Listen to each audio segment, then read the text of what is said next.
কুমিল্লার বুড়িচং উপজেলায় ১৭ বছর ধরে রয়েছে এক অদ্ভুত নলকূপ। হাল বা বৈদ্যুতিক মোটরের সংযোগ ছাড়াই ২৪ ঘন্টা অনবরত ঝরছে সুপেয় পানি। অলৌকিক এই নলকূপটি নিয়ে এলাকাবাসীর মধ্যে তৈরি হয়েছে কৌতূহল। আবুল কালাম রুবেলের রিপোর্ট, জানাচ্ছেন শাশ্বতী সরকার। ভবেরমুড়া গ্রামের শতবর্ষী পাক দরবার শরীফ মাজারের পাশে ১৭ বছর আগে বসানো হয়েছিল একটি নলকূপ। ২ যুগ পেরোলেও এটি থেকে অবিরাম ঝরছে সুপেয় পানি। কোনো হাতল কিংবা বৈদ্যুতিক সংযোগ ছাড়াই নলকূপটি থেকে স্বয়ংক্রিয়ভাবে দিনরাত ঝরছে পানি। পান থেকে শুরু করে সেই পানি যাচ্ছে কৃষি জমিতেও। নলকূপটির সুখ্যাতি ছড়িয়ে পড়ায় আশেপাশের গ্রাম থেকেও মানুষ এসে এখানকার পানি সংগ্রহ করেন। কেউ খাবারের জন্য, কেউ অজুর জন্য, কেউ বা আবার আরোগ্য লাভের আশায় নিয়ে যান এই পানি।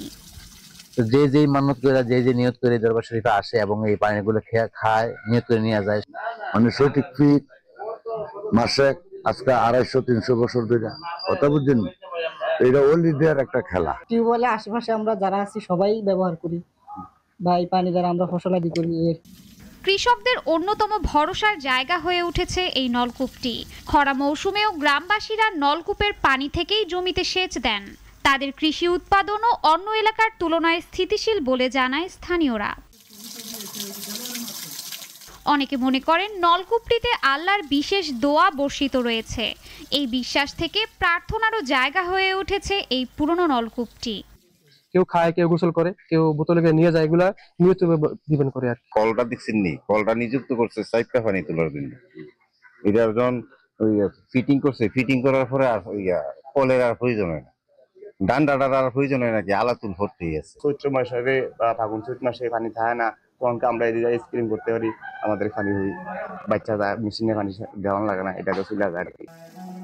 ভবেরমুড়ার মানুষের জন্য নলকূপটি শুধু পানি নয়, ভরসা, বিশ্বাস এবং আশীর্বাদের প্রতীক হয়ে উঠেছে। শাশ্বতী সরকার, নাগরিক।